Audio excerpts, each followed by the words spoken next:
አብልቶ አጥጥቶ ሁሉንም ረሸኗቸው። ወያኔ ቲፒኤልኤፍ በመርካቶ ላይ በስቅላት እንዲቀጣ ተደረገ። በኢትዮጵያ ታሪክ ውስጥ እጅግ በጣም አሳዛኝ ዘመን ነበር የፊውዳል ስርዓት። የመገረፍ ቀን ይባላል።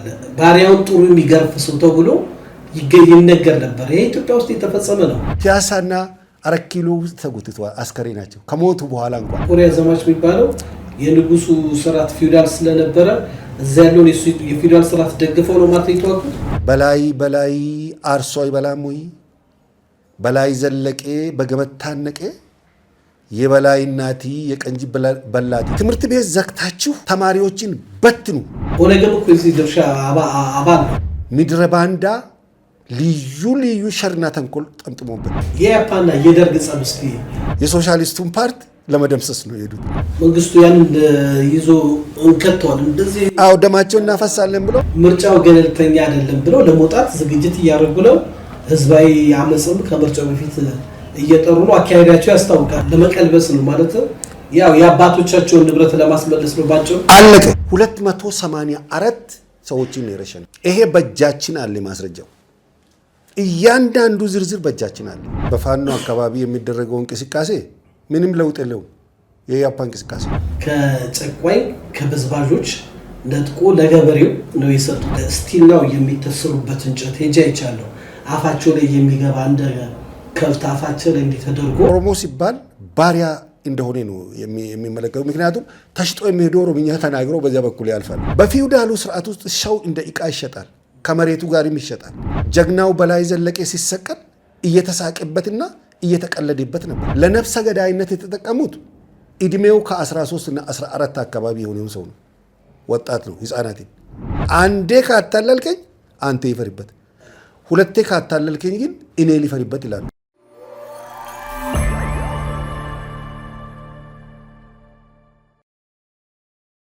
ሰላም ጤና ይስጥልኝ። ነፃ ሀሳብ ይዛ ወደ እናንተ መጥታለች። ያው እንግዲህ ኢትዮጵያ ሀገራዊ ምርጫ ልታረግ ተፍተፍ እያለች ናት። እንግዲህ ፖለቲካ ፓርቲዎች በተለያየ በከተማው ከከተማው ውጭ ባሉ ቅስቀሳ እያደረጉ ነው። በመንግስት ሚዲያ በግል ሚዲያዎችም ሀሳባቸውን በነፃነት ለሚመርጣቸው ማህበረሰብ እየገለጡ ይገኛሉ። ይሁንና የኢትዮጵያ ፓርቲዎች ቅድመ ታሪካቸው ምን ይመስላል ብለን ያው ካሉት ፖለቲካ ፓርቲዎች አንዱ ኢህአፓ ነው። ኢህአፓ እንግዲህ በቅርቡ ህጋዊ እውቅና አግኝቶ ከተለያየ ፓርቲዎች ጋር ህብረት ፈጥሮ በመገናኛ ሚዲያዎች ኢህአፓ ወደፊት ከመጣ በኋላ ኢህአፓ ማን ነበር የሚሉ ጉዳዮች የተለያዩ በታሪኩ ያለፉ ብዙ መጽሐፍት የተጻፈለት ብዙ ኢትዮጵያ ወጣቶች ህይወታቸውን ያላግባብ የከፈሉለት ፓርቲ እንደነበረ እየዘከሩ ይገኛሉ። ኢህአፓ ማን ነው በሚለው ጉዳይ ላይ ለመወያየት ኑሯቸውን ሀገር አሜሪካ ያደረጉ ቀድሞ ግን በኢትዮጵያ ታሪክ ላይ ትልቅ አሻራ የሰሩ በኢትዮጵያም ሚሊተሪም ይሁን በመንግስት መስሪያ ቤት የራሳቸውን አሻራ ያሳለፉ አንድ አባት ተገኝተዋል። ከእሳቸው ጋር ኢህአፓና መንግስት ወይንም ደርግ ምን ይመስላል፣ ኢህአፓ አሁንስ ያለው ከድሮ በምን ይለያል በሚለው ላይ ውይይት እናደርጋለን። እሺ እንግዳችን ያው በደንብ ካላስተዋወቁ የኛ ቤተሰብ ኖት ራስዎትን በደንብ ያስተዋውቁ። መልካም፣ ስለተደረገልኝ ግብዣ እጅግ በጣም አመሰግናለሁ። አብርሃም አብዲሳ እባላለሁ። የዛሬ 50 ዓመት በሶማሊያ ጦርነት ወቅት ወደ ሰራዊቱ ተቀላቅያለሁ። በዚያን ጊዜ ያው እንደሚታወቀው ሶማሊያ ኢትዮጵያን የወረረችበት ወቅት ነው። በዚያ ፈታኝ ወቅት ነው እንግዲህ ወደ ፖሊስ፣ ከፖሊስ ደግሞ ወደ ነበልባል ጦር፣ ከነበልባል ጦር ወደ ምድር ጦር መድፈኛ፣ መጨረሻ ላይ ወደ ምድር ጦር መድፈኛ የተቀላቀልኩት።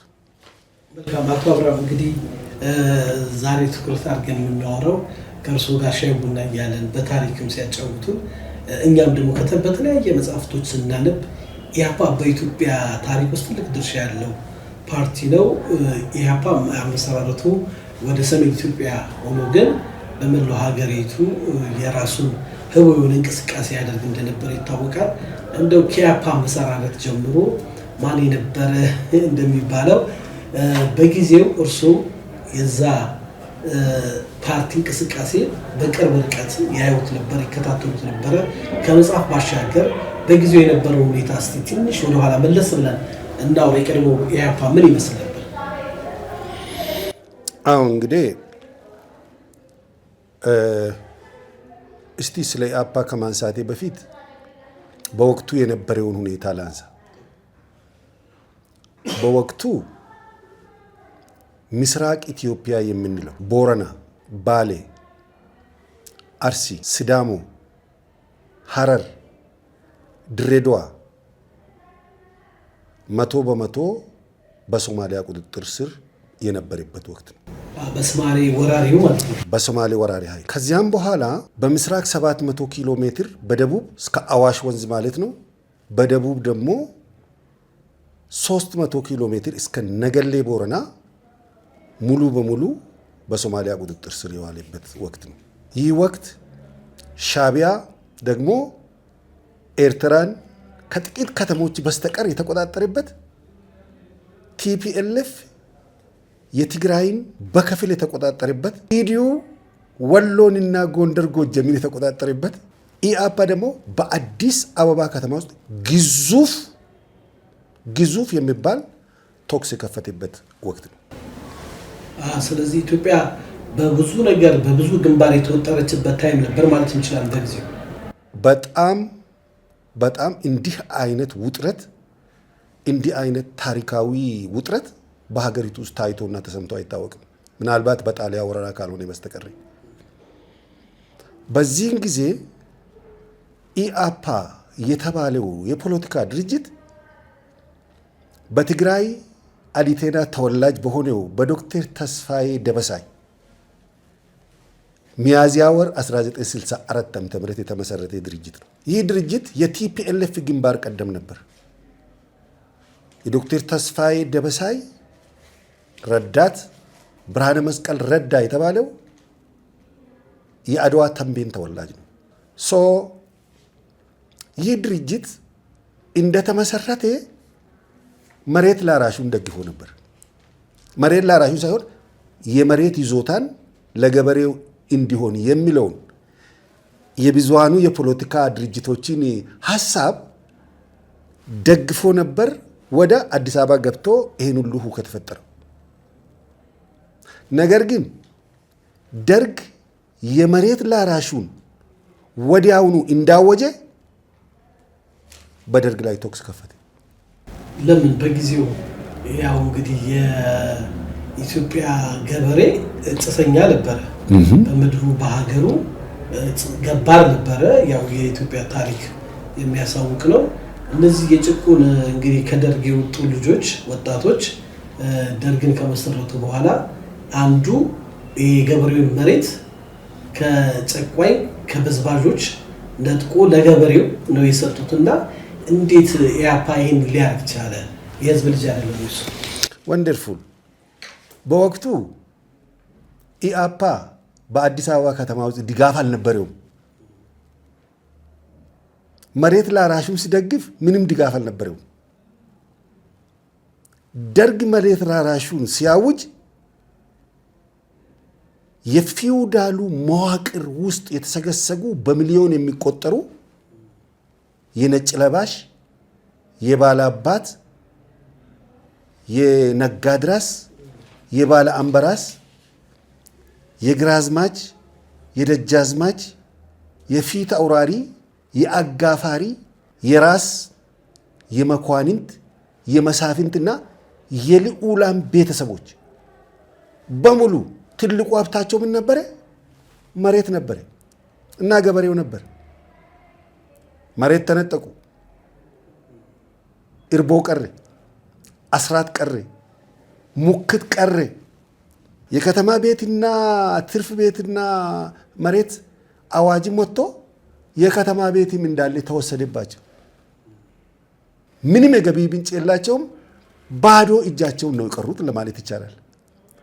ስለዚህ ይህ ባዶ የቀረው ያለ ኦልተርኔቲቭ ወደ ኢአፓ መቀላቀል፣ ልጆቻቸው የልጅ ልጆቻቸው በቀጥታ ኢአፓን ተቀላቀሉ ማለት ነው። ኢአፓ ደግሞ ተስፋዬ ደበሳይ ታሪኩ ብዙ ተብሏል። ብርሃነ መስቀል ረዳ ብዙ ተብሏል። እነዚህ የትግራይ ተወላጆች አንዳንድ አዋቂዎች አይ አማራ ጎንደሬ ናቸው ይላሉ። ጎንደር ውስጥ ነው ኢህአፓ የተመሰረተው ይባላል። የትግራይ ደግሞ ከሆኑ የፊውዳል ስርዓት የትግራይ ሰው ብዙ በፊውዳል ስርዓት ውስጥ ብዛም አይደለም እዛው ሀገሩ ላይ አካባቢ ካልሆነና ይሄ ሁለቱ አይጋጭም ወይ? እንደዚህ ታሪካዊ እውነት ስላለ ብዬ ነው። በጣም ጥሩ። በመሰረቱ የትግራይ የመሬት ይዞታና የኦሮሚያና የደቡብ የመሬት ይዞታ የተለያየ ነው። ጎንደር፣ ጎጃም አካባቢ ትግራይ ውስጥ የሚገኙት ጭሰኛ ናቸው። መሬት አላቸው፣ የራሳቸው መሬት። ይሄ ኦሮሚያና ደቡብ ደግሞ የራሳቸው መሬት የላቸው። መሬቱ እንደተፈለገ የሚወረስ እንደተፈለገ የሚወሰድ ነው። ባላባቱ ማለት ነው። አዎ፣ ይሄኛው የገባር ስርዓት ነው። ያ ደግሞ የጭሰኛ ስርዓት ነው። ስለዚህ እነ ተስፋዬ ደበሳይ መሬት ላራሹ ሊሉ አይችሉ። ምክንያቱም ህዝቡ መሬት አለው የራሱ የሆነ ትነሲም ትብዛም ማለት ነው። ይገብራል እንጂ መሬት አለው። ይገብራል እንጂ መሬት አለው። እነዚህ ደግሞ ገበሩም አልገበሩም መሬት የነሱ አይደለም። የገባር ስርዓት ነው እዚህ ያለው። ስለዚህ ይሁን እንጂ አነሳሳቸው የመሬት ይዞታ ለገበሬ ይሁን የሚል ነገር ነበር አነሳሳቸው። ደርግ የመሬት ላራሹን በሚያውጅበት ጊዜ ኢሚዲየትሊ ደርግ ላይ ነው ተኩሱት። ኢህአፓ ማለት ነው።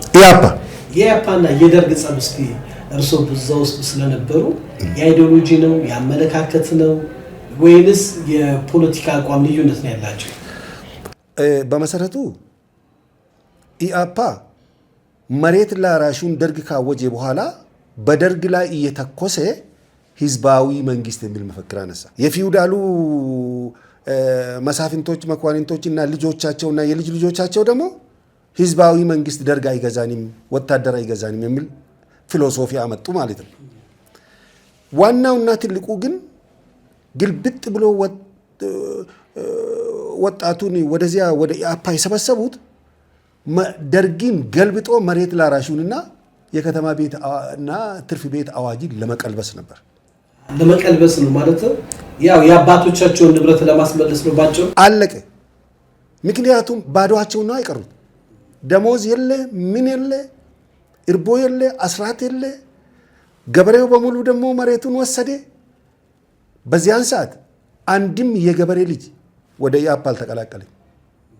ምክንያቱም መሬት ላራሹ ለአባቶቻቸው ተደርጎ ኢህአፓን የሚቀላቀሉበት ምን ለማድረግ ነው?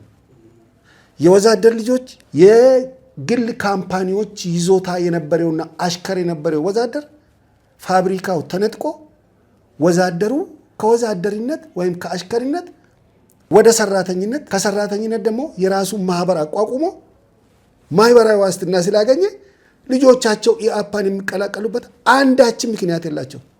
እንደው አቶ አብርሃም እርስዎ በስርዓቱ ነበሩ፣ በጊዜው ያስታውሱታል።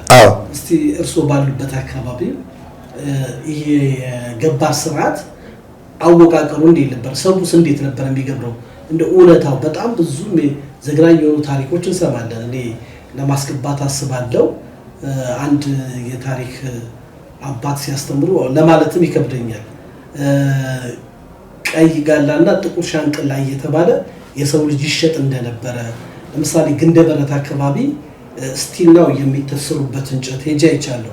አፋቸው ላይ የሚገባ እንደ ከብት አፋቸው ላይ ተደርጎ ይሄ ምንድነው እንደ እንስሳ ይሸጡበት የነበረ በጣም የሚያሳዝን ታሪክ ብዙ ሰምቻለሁ። ግንደበረት የሚባለው አካባቢና እስቲ ያለውን ሁኔታ ትንሽ ወደኋላ መጀመሪያ የገባ ይሄ ሰው ስርዓቱን በታሪክ በጽሁፍ ነው የምናውቀው። አንዳንዱ የአባቶቻችን ርስት የሚልም አሁን በታሪክ ስንሰማ የአርስት እንዴት ተገኘ እንዴት መጣ የሚለውን ነገር ሰዎች አያውቁም። የተሰራውን ግፍ አያውቁም። እና በቦታው ከነበሩ ሰው ወይ አባቶት የነገሩትን ወይ ያዩትን ትንሽ ነገር ቢነግሩ። አዎ፣ የገባር ስርዓት ማለት በኢትዮጵያ ታሪክ ውስጥ እጅግ በጣም አሳዛኝ ዘመን ነበር። የፊውዳል ስርዓት የፊውዳል ስርዓት የተመሰረተው በገበሬውና በመሬቱ ላይ ነው። የፊውዳል ስርዓት መኳንንቶችና መሳፍንቶች ገበሬውን እንደፈለጉ የሚያስሩበት፣ እንደፈለጉ ከመሬታቸው ላይ የሚያፈናቅሉበት፣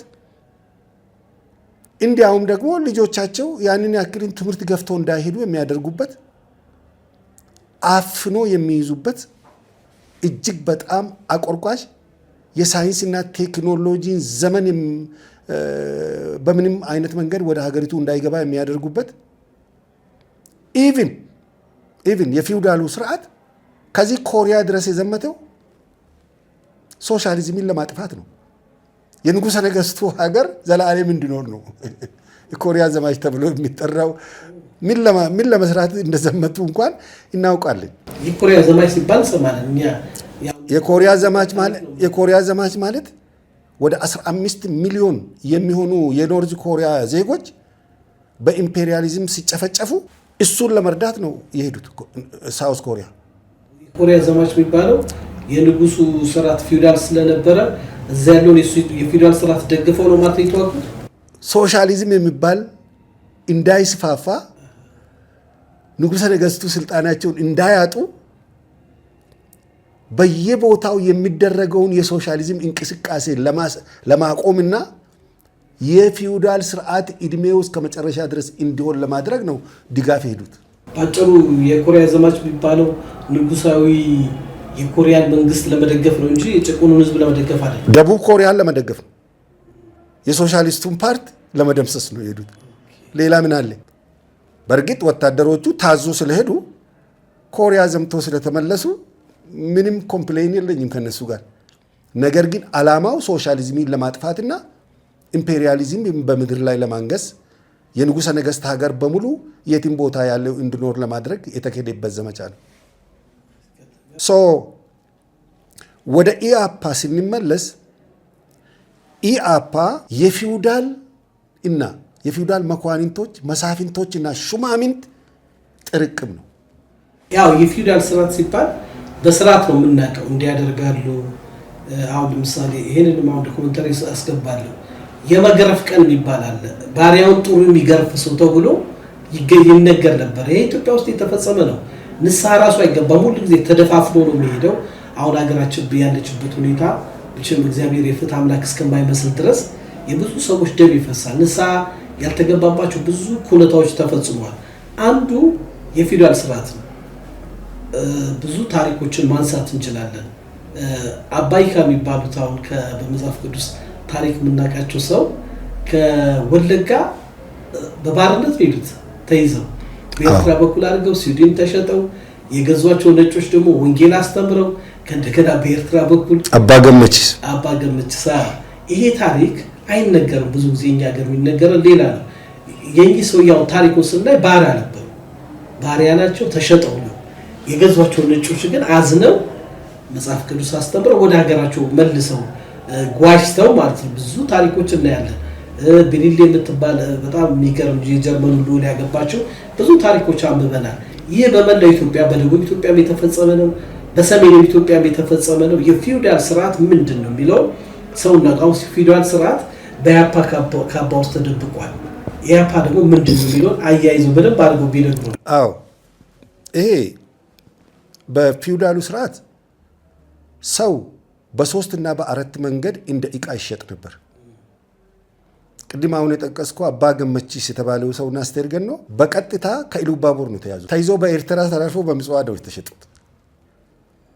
በኤርትራ ውስጥ ድሮ ኦሮሞ ሲባል ባሪያ እንደሆነ ነው የሚመለከተው። ምክንያቱም ተሽጦ የሚሄዱ ኦሮምኛ ተናግሮ በዚያ በኩል ያልፋሉ። እንደ ቀንበር በእንጨት ታስሮ ማለት ነው። አባ ገመቺስም እዛ ምጽዋ ላይ ተሸጠ። የገዛው ሰው ወደ ለንደን ክሮሺና መንደር ወስዷቸው ለ30 ዓመታት አስተምሮ መጽሐፍ ቅዱስን ከእንግሊዝኛ ወደ አማርኛና ወደ ኦሮምኛ ተርጉሞ ይዞ እንዲመጡ አድርገዋል። ከዚያም ወደ ደምቢዶሎ መጡ፣ ወደ ነጆ፣ ወደ ነቀምቴ፣ እዚያ 5 ኪሎ፣ ከዚያ እንጦጦ ቤቴል የሚባል ቤተክርስቲያን እዚያ ያለው በሙሉ የመሰረቱት የዚሁ የአባ ገመቺስ ተማሪዎች ነበሩ ማለት ነው። ትልቅ ታሪክ ያለው ነው።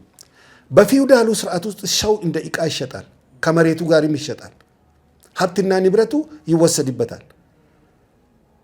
ገበሬ ያመረተውን እንኳን በቤቱ ውስጥ ያለውን እህል እንኳን በአግባቡ እንዲጠቀምበት አይፈቀድለትም ነበር። እንደፈለጉ የሚነዱት ነው ማለት ነው። ስለዚህ የፊውዳሉ ስርዓት በኢትዮጵያ ሕዝብ ህይወት ውስጥ ጥቁር ነጥብ ጥሎ ያለፈ ስርዓት ነው። ስለዚህ የደርግ ደርግ የሚባለው የስርዓት የመጣው ከተጨቋኝ ቤተሰብ ነው ማለት እንችላለን። አዎ ምክንያቱም ወታደር ሁሉ ጊዜ ከመሳፍንትና ከመኳንንት አይደሉም። አብዛኛዎቻቸው ኦፊሰር ካልሆኑ በስተቀር ከተጨቆነውና ከድሃው ህብረተሰብ የወጣ ነው። ስለዚህ ያ ሚሊተሪ በወቅቱ የተደራጀ ነበር። ንጉሠ ነገሥቱ በ1953 መፈንቅለ መንግስትም ተካሂዶበት ነበር። እነ መንግስቱ ንዋይ፣ እነ ገርማሜ ንዋይ፣ እነ በላይ ዘለቀ ለሀገር ትልቅ መስዋዕትነት የከፈሉ እንኳ በፊውዳሉ ስርዓት ተገድሎ አስከሬናቸው መሬት ለመሬት ተጎትቷል። ፒያሳና 4 ኪሎ ውስጥ ተጎትቷል አስከሬናቸው ከሞቱ በኋላ እንኳን። ምሳሌ አሁን በላይ ዘለቀ ሲሉ ከጎጃም አካባቢ ተይዞ በእርቅ ስም ወንድሙ ሽፈራው መሰለኝ ዘፈንም አለ መርካቶ ላይ የተሰቀለ ነው ይባላል በአደባባይ። ትንሽ የፊውዳል ስርዓቱ ትንሽ ማለትም በቃ ደግ ለሀገር ብቻ የሚያስብ አድርገው የሚያስቡ አሉ። የሰራው መልካም ነገር አለ፣ ስራዎች አሉ። ግን ፊውዳል የሚለው ነገር ራሱ በሰው ሀብት፣ በሰው ሀገር፣ በሰው ንብረት ላይ መጥቶ ትልልቅ ይዞታ በመያዝ ሌላውን ባሪያ በማድረግ እንደ ጽድቅ ስለሚወራ ስለሰማው አንዳንዱ ሰዎች ይህን እንደ እውነት እንደ ጽድቅ ስለሚያወሩ ፍትሃዊ ደግሞ ይሄን ውስጥ እንበለው በላይ ዘለቀ በአምስቱ የጣሊያን ወረራ ዘመን 35,000 ሚሊሺያ አስከትሎ ከጣሊያን ጥይቱንም ጠመንጃውንም ቀምቶ ጣሊያንን ለ5 ዓመት ያርበደበደ በኢትዮጵያ ታሪክ ውስጥ እጅግ በጣም ከፍተኛ የጀብዱ ተግባር የፈጸመ 5 ዓመት በዱር በገደሉ የተንከራተተ ሰው ነበር። ጣሊያንን ከአገሪቱ ከደመሰሱትና ከገረሱት ካስወጡት አንዱ ነበር። ነፃነት መጥቶ ኃይለ ሥላሴ ከጎጃም አጅቦ አዲስ አበባ ያስገባው እሱ ነው።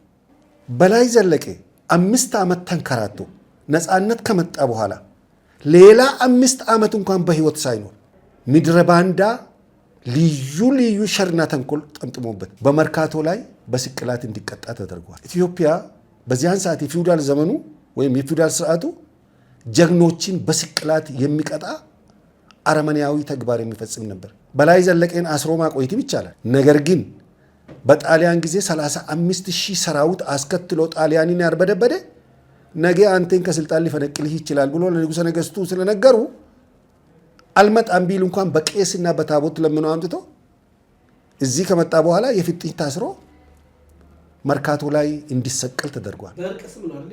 አዎ እዚህ ከመጣ በኋላ ይሰቀል ተባለ። ይሄ ብቻማ አይደለም። ጀግናው በላይ ዘለቀ ሲሰቀል እየተሳቀበትና እየተቀለደበት ነበር። በላይ አርሶ ይበላም ወይ በላይ ዘለቀ በገመድ ታነቀ የበላይ እናቲ የቀንጂ በላቲ ተብሎ እየተሳቀበት እየተቀለደበት እያጨበጨቡ ነው የሰቀሉት። በአብዲስ አጋ ላይም የደረሰው ይሄ ነው። አብዲስ አጋም የዚህ ጋር ፈቀማሽ ነው። አዎ ምክንያቱም በሀገር ውስጥና በውጭ ሀገር ዓለም አቀፍ ፋሺዝምን የወጋው አብዲስ አጋም ቢሆን ሲመለስ ወደ ሀገሩ እንደ ዕቃ ነው የተጣለው። በአንዲት ጎጆ ውስጥ ኖሮ ያለፈ ሰው ነው። ወንድሙ በቅርብ ጊዜ ቤተሰቡ ልጁ ነው አዳነች ልጃቸው ነው ልጁ ነው ዩቲዩብ ላይ መጣው። እሱም በጣም ቆርቆሮ ቤት ውስጥ የነበረ ልጅ ነው ኤልያስ አብዲሳ። እሱን ነው አዳነች ቤት የሰጠችው። ስለዚህ ምን ሊፈልጌ ነው ጀግኖች የሚከበሩበት ለሀገር ለወገን የሰሩ ሰዎች የሚከበሩበት ጊዜ አልነበር የሚፊውዳል ስርዓቱ። መልካም የዚህ ስርዓት እንግዲህ ዋና ቀንቃይ ኢህአፓ ነው ማለት እንችላለን። የዚህ ወደ ኋላ ላይ በ1964 ሚያዝያ ወር የተመሰረተው ኢህአፓ ከኢትዮጵያ ውጭ የተመሰረተው ኢህአፓ በቀጥታ አዲስ አበባ ገብቶ የተለያዩ ነገሮችን አድርጓል። ማዘጋጃም በቦምብ ለማጋየት ጥረት አድርጎ ቦምብ አፈንድተዋል ውስጡ እዚህ ማዘጋጃ የተለያየ ቦታ ላይም እንደዚህ ሲያደርጉ ነበር። በመጨረሻ ላይ ግን የመሬት ይዞታን ከደገፉ በኋላ ደርግ የመሬት ላራሹን ሲያውጅ ኢሚዲየትሊ የተኮሱበት። ማለትም ሀገሪቷን በደም አበላ ነው በጊዜው የተነገረችው። አሁን ሰው የሚባለው ቀይ ሽብር መንግስቱ ወጣቶችን ዝም ብሎ እየለቀመ የሚረሽን የሚገድል የደርግ ስርዓት ማለት ነው። የሚወራው የወጣቶች ደም በከንቱ እንደፈሰሰ ነው። ወጣቶቹ ግን እድሜያቸው ከ14 ዓመት የሆኑ ታዳጊዎችን በመመልመል እንግዲህ ታሪክ ሳነብር ያየሁት በመመልመል የትምህርት ቤት ዳይሬክተሮችን ሳይቀሩ በየከተማው የፖለቲካ ሰው ሳይሆኑ ትምህርት ቤት እንዲዘጋ ለምን ታስተምራላችሁ የሚል እንቅስቃሴም ነበረ። መብራት ይሰሩ ነበረ፣ በየአካባቢው ጽፉ ነበረና ያንን እንደ ጥሩ ደግሞ ሆነው ታሪክ እንግዲህ እንደፈለገ ነው ኢትዮጵያ ውስጥ የሚጻፈው፣ ሚዛናዊነት የለውም። እና እስቲ ትንሽ የኢህአፓ ከተማ ውስጥ ምን ይሰራ ነበረ እርሱ ሲያስታውሱ? በዚያን ሰዓት በመላው አዲስ አበባ ውስጥ ቶክስ ከፍቶ ነበር። እኔ የ15 የ16 ዓመት ልጅ ነበርኩ ይህንን ሲፈጽሙ። እኔ የምኖረው ገነት ሆቴል አካባቢ ፖፑላር የተባለው ቦታ ላይ ነበር። ከቤትም አንወጣም ኢያፓን ፍራቻ። መጨረሻ ላይ ኢያፓ አዲስ አበባ ከተማ ውስጥ ቶክስ ከፈተ። የኢያፓ መዋቅር ከደርግ ጀምሮ ነው። በደርግ ውስጥም የራሳቸው መዋቅር መሰረቱ። እነ ተፋሪ በንቴን እነ አለማየሁ ኃይሌን እና ሌሎች 6 ሰዎች በደርግ ውስጥ የኢያፓ አባላት ነበሩ እና የኢያፓ መሪዎች ነበሩ። ከዚያ ባሻገር ምን ያደረጉ? ለነፍሰ ገዳይነት የተጠቀሙት እድሜው ከ13 እና 14 አካባቢ የሆነው ሰው ነው። ወጣት ነው፣ ህፃናትን። ለምን? ተስፋዬ ደበሳይ ዶክትሬት ዲግሪውን የወሰደው ከጣሊያን ነው። የጣሊያንን ማፊያ ተግባር እዚህ በስራ ላይ አውለዋል። 14 እና 13 ዓመት ህፃናት ለነፍሰ ገዳይነት እንዲሰማሩ ያደረገበት ዋናው ምክንያት በኢትዮጵያ ህግ ስለማይጠየቁ ነው። ቢገሉም አይጠየቁም፣ ምክንያቱም ህፃናቶች ናቸው ከሚል እሳቤ ነው። ትምህርት ቤት ዘግታችሁ ተማሪዎችን በትኑ ተብሎ ትዕዛዝ የተሰጣቸው ትምህርት ቤት ዳይሬክተሮች አንዘጋም ያሉትን በሙሉ ረሸኗቸው። ለምሳሌ የተፈሪ መኮንን ቴክኒክና ሙያ ትምህርት ቤት ዳይሬክተር ከነ ቤተሰቡ ነው የረሸኑት። ዶክተር ሰናይ ልኬ የወዝ ሊግ መሪ የነበረውን ኢያፓ ነው የረሸነው። ዶክተር መኮንን ጆቴ የሸዋ ክፍለ ሀገር ዋና አስተዳዳሪ የነበረ እዚህ ፍልውሃ ላይ ከነ ልጁ ነው የረሸኑት። ዶክተር ኃይሌ ፊዳ በዚሁ ኮዝ ነው የተገደለው። የትምህርት ቤት ዳይሬክተሮችን፣ የቀበሌ ተመራጮችን፣ የቀበሌ ዘበኞችን፣ የጦር ሰራዊት መኮንኖችን፣ የፖሊስ ሰራዊት መኮንኖችን አባላትን በያለበት ነው የረሸኑት።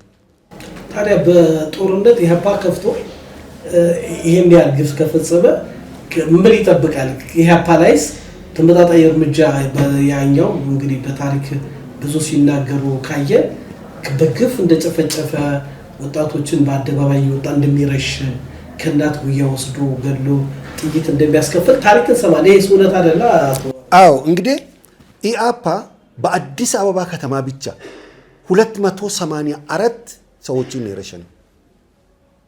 ይሄ በእጃችን አለ ማስረጃው። እያንዳንዱ ዝርዝር በእጃችን አለ። 284 የአዲስ አበባ ነዋሪዎችን፣ የፖሊስ ሰራዊት አባላትን፣ የጦር ሰራዊት አባላትን፣ የጦር ሰራዊት መኮንኖችን፣ የፖሊስ መኮንኖችን፣ የወዝ ሊግ መሪን፣ የመኢሶ መሪን በሙሉ የረሸኑት እነሱ ናቸው። ይሄ ርሸና የተካሄደ ደግሞ የተረሸኑ ሰዎች ጠመንጃ ያልያዙ ምንም ነገር ያላደረጉ በተገኙበት ነው የተረሸኑት። በዚህ አይነት ሁኔታ ነው ኢያፓ የአዲስ አበባ ከተማን መለስተኛ የጦር ግንባር ያደረገው። ሚሊሻው ወደ መጣበት እንዲመለስ፣ ለሀገሩ እንዳይዋጋ፣ ጦር ሰራዊቱ ግንባር ያለችው መጠነኛ ጦር ሰራዊት በድርድር ስለሚያልቅ እንዳይዋጋ፣ በቀጥታ የኢያፓ መሪ የነበረው ተፈሪ ባንቴ ደስታ የሚባለው ሰው የደርጉ ሊቀመንበር በአብዮት አደባባይ ወጥቶ ውጊያው በድርድር ስለሚያልቅ ውጊያ አያስፈልግም ብሎ በአደባባይ አውጆ ነበር። ስለዚህ ተናቦ ነበር ሲሰሩት የነበረው ማለት ነው። ከሶማሌ መንግስት ጋር ሆነው ከሶማሌ መንግስት ብቻ አይደለም ኢአፓ እዚያም አለች እዚህም አለች። ከሶማሌ ጋር ሆኖ ወደዚህ እየተዋጉ ነው። ከዚህ ደግሞ መንግስትን ለመገልበጥ ከፍተኛ ርብርብ እያደረጉ ነው። ኦነግም እኮ እዚህ ድርሻ አባል ነው። ኦነግ ሶማሌ ውስጥ ሆኖ ደግሞ ኦነግ አቦ ነው መሰለኝ አቦ ኦነግ ብሎ ሶማሌ አቦ እሱም ደግሞ የራሱ ግንባር ነበር። አዎ እዚህ ላይ አንድ መታሰብ የሚገባው ነገር ኦነግ ከኢትዮጵያ ሰራዊት ጋር ቀደም ብሎ ሲጋጭ ሲዋጋ እንደነበረ ይታወቃል። ሶማሌ ጎኒ ተሰልፎ ግን ኢትዮጵያን ለመውጋት በፍጹም ሐሳቡንም አልነበራቸው። ለምን ነፃ አወጣለሁ የሚለው ምስራቅ ኦሮሚያ ሙሉ በሙሉ በሶማሌ ቁጥጥር ስር ውሏል። እንዳውም የኦነግ መሪዎች ሞቃዲሾ ውስጥ ተገለዋል በጊዜው። በዚህ ምክንያት ነው ሸሽቶ ወደ ሱዳን የገቡት። ሱዳን ቤዛ አድርገው ሬዲዮ ጣቢያ ምናምን የከፈት እዚህ ኩን ሰገሌ ኦሮሞ አቦቲ ወይም የኦሮሞ አቦ ድምፅ ነው የሚለውን ትቶ ኩን ሰገሌ ብልሱማ ኦሮሞቲ የኦሮሞ ነፃነት ድምፅ ነው የሚለውን ሱዳን ውስጥ ከፍቶ ከዚያ ሸሽቶ ሄዶ ማለት ነው። በዚያን ጊዜ ኢአፓ ሚሊሻ ወደ መጣበት እንዲመለስ የሶማሌ ውጊያ በድርድር ስለሚያልቅ እንዳይዋጋ የኢአፓ መሪ የተባለው ተፈሪ ባንቴ ደስታ ወጥቶ በአብዮት አደባባይ ላይ ንግግር አድርጓል። በዚህም ህዝብ ተፈሪን ሰላማዊ ሰልፍ አድርጎበታል፣ ተቃውሟል ህዝቡ ማለት ነው። እንግዲህ ከዚህ በኋላ ሚሊሻን በማሰልጠን ላይ የሚገኘው መንግስቱ ኃይለማርያምን 7 ጊዜ የመግደል ሙከራ አድርጓል። ኢአፓ በአንድ ጥይት እግሩ መጥቶ ደሙን እየዘራ ሚሊሻ ሲያሰለጥን ነበር። ስለዚህ ከኋላም እየተወጋ ከፊት ለፊትም እየተወጋ ስለነበረ መጀመሪያ ኢአፓ መደምሰስ አለበት የሚል ነው። ነጭ ሽብር በቀይ ሽብር የተባለው ለዚህ ነው። ነጭ ሽብርን በቀይ ሽብር ካልተመታ በስተቀር ዘመቻ ሰራዊቱ ሊዘምት አይችልም፣ ሚሊሻው ሊዘምት አይችልም። መንግስቱ ያንን ይዞ እንከተዋል እንደዚህ ደማቸውን እናፈሳለን ብሎ እንትን አደረገ። እሱን እኮ እንደ ከርስ እንደግፍ የሚያወሩ ሰዎች ቀይ ሽብር ይፋፋም የሚል መፈክር አመጡ። በ251 ቀበሌ ውስጥ ማጋለጥ ተደረገ። የማጋለጥ ስራ አውጫጭ ራሲን ማጋለጥ ወይም መጋለጥ። ራሱን ያጋለጠ ኢአፓ ከቤተሰቡ ጋር ወደ ቤቱ ይሄዳል። ያላጋለጠው የተጋለጠው ደግሞ ይመታል።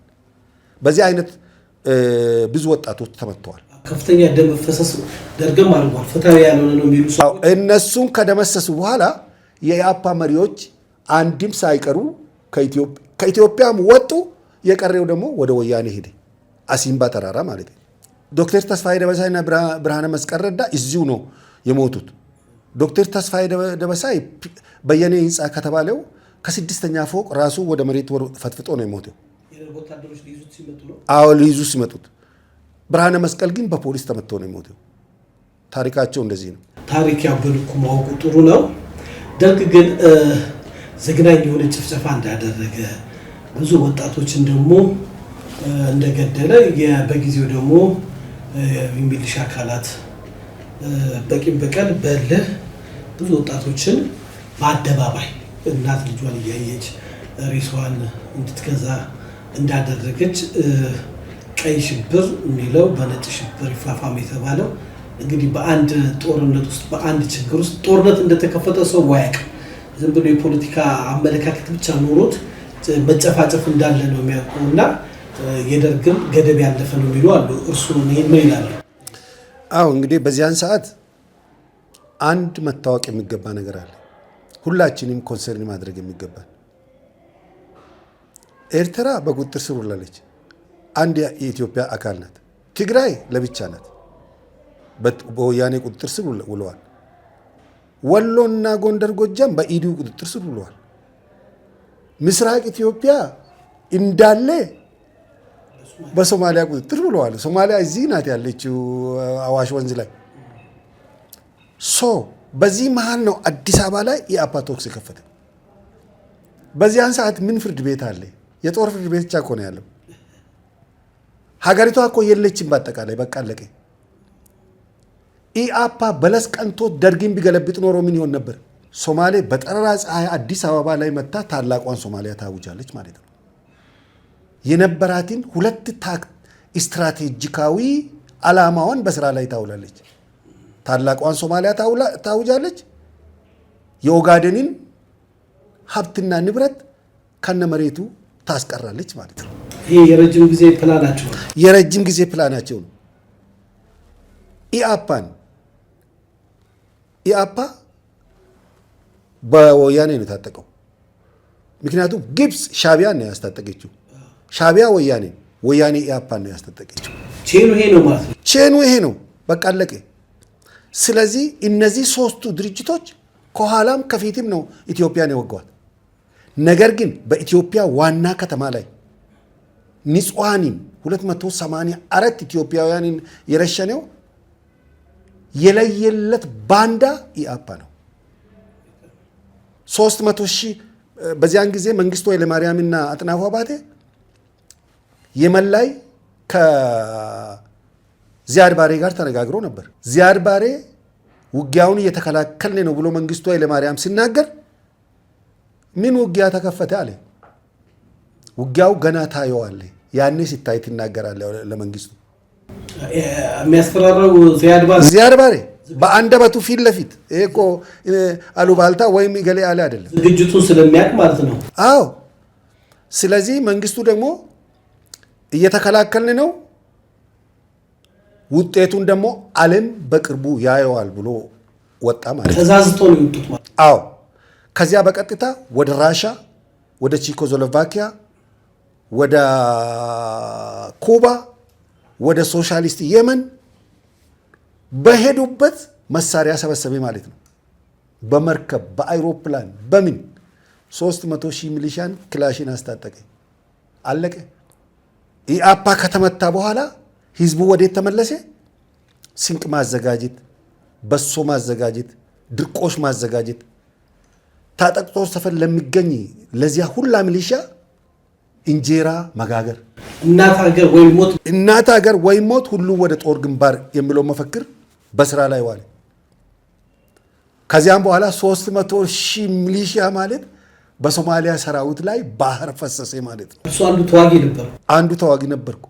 ከዚያም በኋላ መድፈኛ፣ ታንከኛ፣ የኪዩባ ታንከኞች፣ የኪዩባ መድፈኞች፣ የራሻ የጦር አማካሪዎች፣ የየመን የጦር አማካሪዎች ነበሩ እዚያ ኢትዮጵያ ውስጥ። አየር ኃይሉን ትልቅ ጀብስ ነው። አየር ኃይሉን ባህር ኃይሉን እንደገና ደግሞ ሚሊሺያውን ስንቅና ትጥቅ ደግሞ ከኢትዮጵያ ህዝብ ሆኖ በእንደዚህ አይነት ዘመቻው ተካሄደ። የተቀነባበረ ዘመቻ ነበር። በአየርም በምድርም በታንክም በእግረኛ ማለት ነው። ሶማሌ በስንት ጊዜ ተመታ? እንደርሶ በጊዜው ነበር አይ ቲንክ 6 ወር በማይሞላ ጊዜ ውስጥ ነው ተደምስሶ ጨርቃቸውንና ማቃቸውን ትቶ ሸሹት። የጦር መሳሪያቸውን ትቶ በሙሉ ሸሹ። ነፍሳቸውን ነው ያወጡት። እና አሊ በርኬ የመሳሰሉ 3 ታንክ ከነ ምድብተኛው ነው ያጋየው። ወደ ኋላ ያለ ሰው የለም። ህይወቱን ገብሯል ሁሉም ሰው በቃ። ከዚያ ምጥጥ አድርጎ ባሌን፣ አርሲን፣ ቦረናን፣ ሲዳሞን፣ ሐረሪን፣ ድሬዳዋን ከዚህ ሙጥጥ አድርጎ አስወጡ ማለት ነው። በ1970 ዓመተ ምህረት ሚያዚያ ወር ውጊያው ተጠናቀቀ። ወደ ምስራቅ ጦር ግንባር ተነስቶ ወደ ሰሜን ጦር ግንባር ተባለ። ወደዚያ ዘመት ወደ ሻቢያና ወደ ወያኔ ጦር። አዎ፣ እሱ ለብቻው የራሱ ሰፊ ታሪክ አለው። አዎ። እንደገና እዚህ እንዴት በዚያን ሰዓት ኢአፓ ላይ ኤክሰስ የሆነ እርምጃ ተወስደዋል የተባለው ነው። በመሰረቱ በዚያን ሰዓት ምን ፍርድ ቤት አለ? በዚያን ሰዓት እኮ የጦር ፍርድ ቤት ብቻ ነው ያለው። ሀገሪቷ እኮ ፈርሳለች ለማለት ይቻላል። በተለይ ደርግ ቢገለበጥ ኖሮ እንደተባለው ደርግ ቢገለበጥ ኖሮ ሶማሊያ በጠራራ ፀሐይ ያለ አንዳች ጦሩም ይፈርሳል ከግንባር። በጠራራ ፀሐይ አዲስ አበባ ገብታ ታላቋን ሶማሊያ ታውጃለች። ዛሬ ምስራቅ ኦሮሚያ የምንለው የሰማይ ዳቦ ይሆን ነበር። ወይም ሌላ 100 ዓመት ወደ ኋላ ተመልሰን ከሶማሊያ ጋር ፍልሚያ ውስጥ እንገባለን ማለት ነው። ሶማሊያን እስከ አፍንጫዋ ያስታጠቁት ወዳጅ የምንላቸው ሀገሮችና ግብጽ ናት። ሻዕቢያንም ያስታጠቀችው እሷ ናት። ስለዚህ ኢአፓ ከዚህ ከከተማ ውስጥ ሲመታ በቀጥታ ወደ አሲምባ ይሸሹም አሉ፣ ሀገር ለቆ ይወጡም አሉ። ከዚያ እዚህ ሰላም ተፈጠረ። እዚያ አሲምባ ሲሄዱ አብልቶ አጠጥቶ ሁሉንም ረሸኗቸው። ወያኔ ቲፒኤልኤፍ አይ ቲንክ የነሱን ተልእኮ እዚህ ሊወጡ አልቻሉም ይመስለኛል። መንግስት የመገልበጥ አቅም አልነበራቸውም። ስለዚህ ረሸኗቸው። ከረሸኗቸው በኋላ ደግሞ እዚህ መጥቶ የኢአፓ ሰማዕታት የሚል አጥንት ሰብስቦ እዚህ አብዮት አደባባይ ላይ ደግሞ መታሰቢያ ያቆሙላቸው። እዚህ አብዮት አደባባይ ላይ እንዲህ አይነት ዳማ ነው የተጫወተ። የሚገርም ነገር። እሺ ኢአፓ ለረሸናቸው፣ ኢአፓ ለገደላቸው ለ284 የአዲስ አበባ ነዋሪ ለነ ዶክተር መኮንን ጆቴ፣ ለነ ዶክተር ኃይሌ ፊዳ፣ ለነ ዶክተር ሰናይ ልኬ ምን ነው መታሰቢያው አልቆመም? ማንም ባስጠይቁም አያውቅም። በዚያ ጋር ለምን መታሰቢያው አልቆመም? አካላቶች ለሀገራቸው ለከፈሉት መስዋዕትነት ኢአፓ ላስጨረሰው መታሰቢያው መቆሙን ይደግፋሉ። ኢአፓ ለጨረሰውስ በየቤታቸው የተረሸኑ የትምህርት ቤት ዳይሬክተሮችስ፣ ተማሪዎችስ ታሪካቸውስ በቅጡ ተዘክሮ ያውቃል? ስለነሱ እኮ እንደርሱ አይነት ማንም የዘከራቸው የለም። ለምን?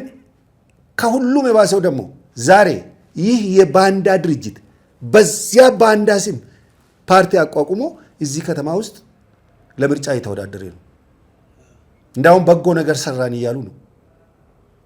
ስለዚህ ታሪክነቱን መያዝ አለበት። ፓርቲውን ሳይሆን አንዳንዶቹ ወጣቶች ናቸው በጊዜው ያልነበሩ ታሪክ ነው እንደሚያወሩት። በምርጫ ወቅት ክርክር እንደ ትክክለኛ ትግል አድርገው ሲያወሩ ኢአፓ ለምን ተመሰረተ እንዴት ተመሰረተ ቢለይ ቢጠይቃቸው እኔ የሚያውቁ አይመስለኝም። ሳያቸው አሁን ያሉት ያውቃሉ፣ ግን ትክክል ነው ብለው ውስጣቸው እንደሚያመን የፕሮግራሙ አስተዋቂዎች ሲናገሩ ሰማለን። አሁን ሀገራችን ያለችበት ነባራዊ ሁኔታ ቅድም ሲነግሩን የግብጽ ሴራ፣ የአሜሪካ ሴራ፣ የኢትዮጵያን በሁሉ በኩል የመወጠር ሴራ እኮ አለ። አሁን በየክልሉ ታጣቂ አለ፣ በየክልሉ እንዲህ ያለ መንግስት ሰላም። አሁን አንዳንድ ሰው ሰላም እንፈልጋለን ይላል፣ መንግስት ሰላም ማስጠበቅ አልቻለም ይላል። እዛ ግን ያለውን ደግሞ እንቅስቃሴ ይደግፋል በውስጡና ግራ ነው ይገባልና አሁንም ኢትዮጵያን ካዩ ወያኔ ከፌደራል መንግስት የመገንጠል ወይንም ደግሞ ዲፋክቶ ስቴት የመገንባት አይነት እንቅስቃሴ እያደረገ ነው። ዶክተር ደብረጽዮንን መርጧል። በዛ በኩል ሻዕቢያ እና እነሱ ልጆቻችን ገደሉ ሲሉ የነበሩት አሁን ጥምር ብለው ኢትዮጵያ ላይ ተነስቷል። በዚህ በአማራ ክልል ያለ ታጣቂ አለ፣ በዛ በኩል ደግሞ ኦነግ አለ። ኢቨን እንኳን የሶማሌ መንግስት የኢትዮጵያ ወታደር እየጠበቀው እያለ ደሙን ያፈሰሰውን የኢትዮጵያ ወታደር ወጥቶ የግብጽ ወታደር ይግባ ይላልና አሁን ይሄንን ሴራ ሲያዩት እንዴት የተለተው ተራፈው? አዎ በመሰረቱ አሁን በዚህ ሰዓት በፋኖ አካባቢ የሚደረገው እንቅስቃሴ ምንም ለውጥ የለውም። የኢአፓ እንቅስቃሴ ኢአፓ በዚያን ዘመን ያደረገውን ነው እያደረጉ ያሉት። ወደ 4 ሚሊዮን የጎጀም ጎንደር አካባቢ ተማሪዎች ወደ ትምህርት ቤት አልሄዱ እንዳይማሩ አድርጓል። አስተማሪዎቹን በእምብርክክ ገበያ መካከል እየሄዱ ረሽኗል። አስተማሪዎች ከእስክሪፕቶና ከጠመኔ በስተቀር ምንም ያልያዙ አስተማሪዎች ልክ ኢአፓ እዚህ ያደረገውን ነው በዚያን ዘመን። የመጨረሻ ኢአፓ በዚህች ሀገር ውስጥ ከተፈጠረው ባንዳ የመጀመሪያው ግንባር ቀደም ባንዳ ኢአፓ ነው።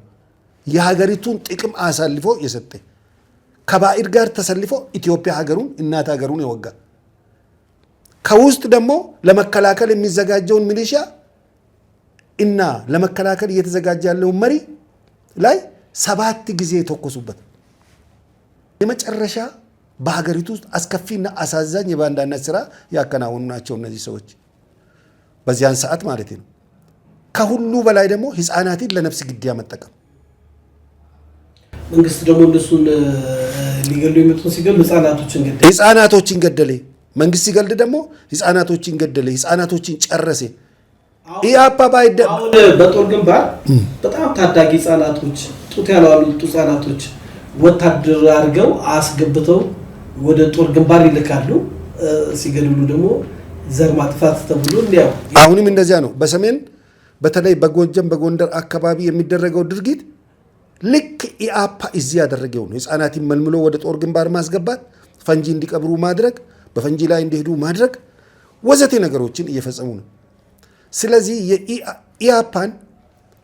ኢአፓነቱ ይህ ነበር ብለን ካልነገርነው በስተቀር ታሪክን እያዛቡ ነው የሚሄዱት። አሁን እንደው አቶ አብርሃም ምርጫ ወቅት ነው፣ ነፃ ምርጫ ነው እና ኢአፓ እንደው ስልጣን ቢይዛው ነው አሁን ያለው ኢአፓ የፕሮግራሙ ሲያስተዋውቅ ክልልን አጠፋለሁ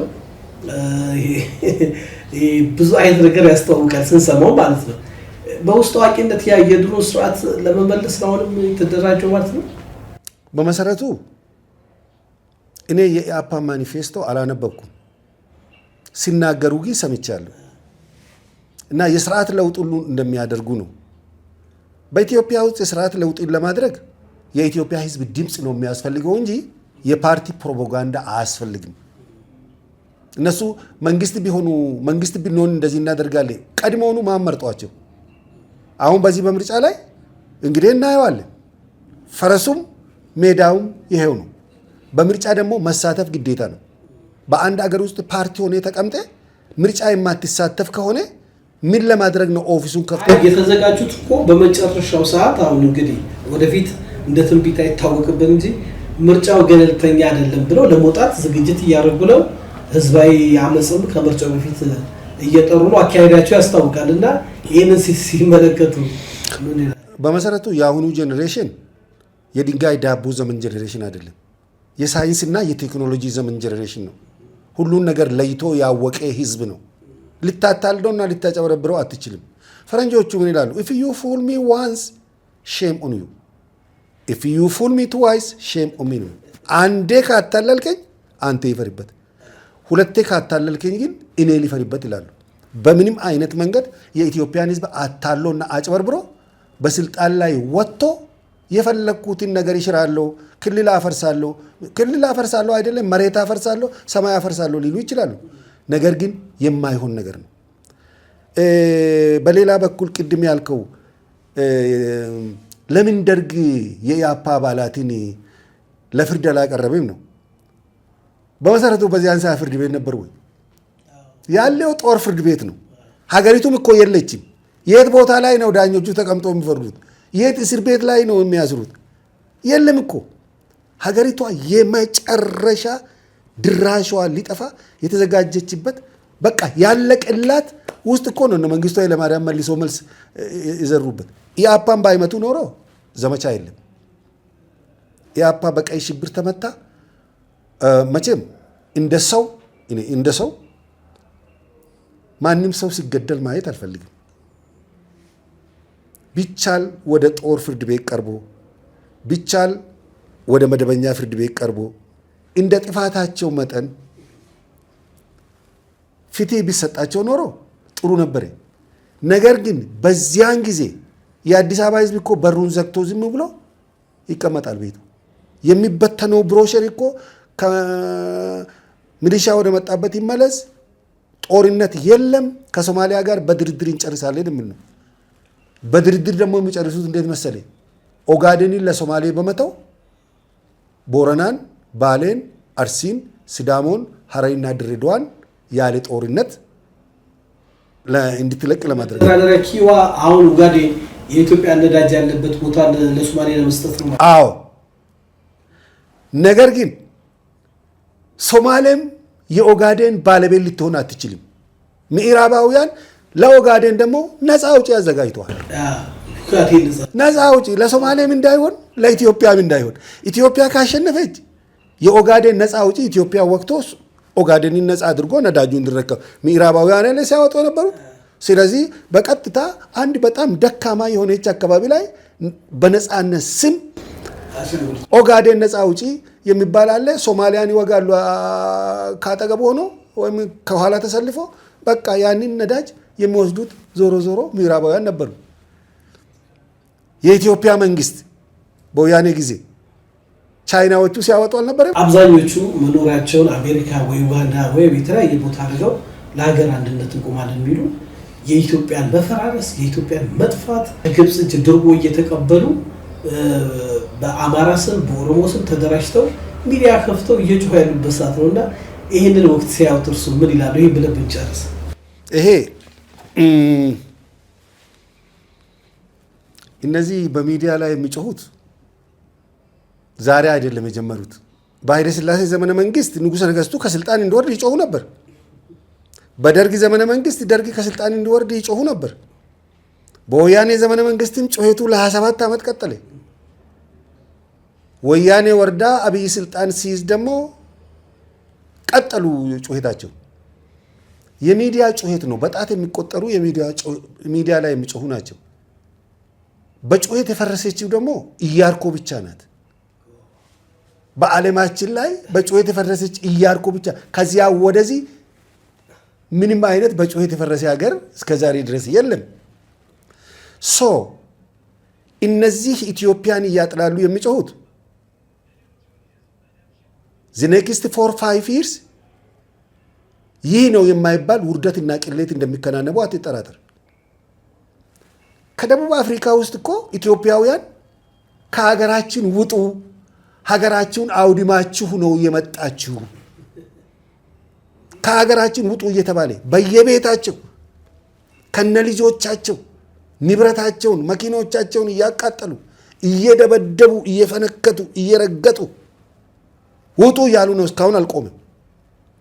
it is time to go ብሎ ነው ግልብጥ ብሎ ወጥቶ ህዝብ ውጡልን፣ ናይጄሪያ አሁን ምንም ኮንጎውን አንፈልጋችሁም ውጡ ከሀገራችን እያሉ ነው። ከአሜሪካ ደግሞ ወይም ደግሞ ከአውሮፓ ነገ እንደዚህ ስላለ ይህ ይሆናል ብለን መገመት አንችልም፣ አይሆንም ብለን መገመት አንችልም። ምክንያቱም በሌላው ዓለም ደግሞ ምንድነው ያለው? አንድ የትግርኛ ተረት አለ። ክድ አይትበለው ከምዘከይድ ግን ግበሮ የሚሉት ሂድ አትበለው እንዲሄድ አድርገው የሚባል ነገር የማይከሰትበት ምክንያት የለም። ማንኛውም ኢትዮጵያዊ መንግስትን መቃወም ይችላል፣ መደገፍም ይችላል።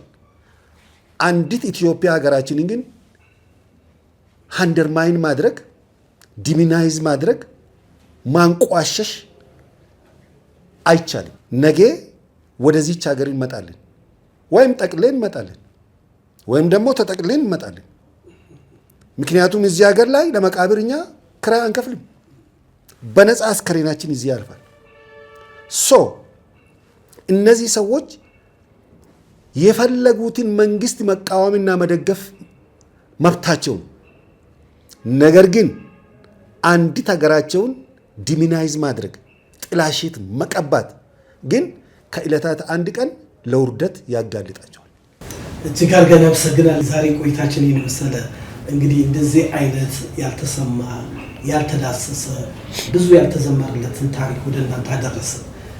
ከጋሽ አብርሃም ጋር እንቀጥላለን። በሚቀጥለው ፕሮግራማችን የዓለምን ኢኮኖሚ እየናጠ ያለው የአሜሪካና የኢራን ጦርነት ውስጥ ሚስጥሩ ምንድን ነው? ያልተሰማ ያልተዳሰሰ ጉዳዮችን ይዘን እንመጣለን። እንድጠብቁ ማስታወቂያ እየተናገረ ነው። በመቀጠል ደግሞ የኢትዮጵያ በመንግስቱ ኃይለማርያም ጊዜ የተደረገው መፈንቅለ መንግስት ውስጥ ሚስጥሩን ያልተሰሙ አዳዲስ መረጃዎች ይዘን እንቀርባለን። በተጨማሪም ብዙ ያልተነገሩ ታሪኮችን ወደ እናንተ እናደርሳለን። ጋሽ አብርሃም እንግዲህ ከኛ ጋር ይቀጥላሉ። የዛሬው ፕሮግራማችን ይመስላል። ይህ ፕሮግራማችን ሰብስክራይብ፣ ላይክ፣ ሼር፣ ኮመንት አድርጉ። ይህ እንግዲህ ያልተነገረ ብዙ ያልተዘመረለት ታሪኮች የሚቀርቡ ናቸው። በዚህ ጉዳይ ላይ በሀገራችን ላይ ብዙ ያልተነገሩ ሚስጥሮችን ያልተነገሩ እውነታዎችን አለን የምትሉ በዚህ አድራሻ ላይ ከየብሔሩ ከየቋንቋው ከየቤተ እምነቱ ከየታሪክ አዋቂዎች ይዛችሁ እንዲቀርቡ እድል እንሰጣለን። የተነገረው ብዙ ተነግሮለታል። ያልተነገሩትን ግን ይዘን ወደ አደባባይ እንመጣለን። ተሰምቶ የማይታወቁ ታሪኮችን ወደ እናንተ እናቀርባለን። ተሾመ ሽፈራው ነኝ። ሻሎም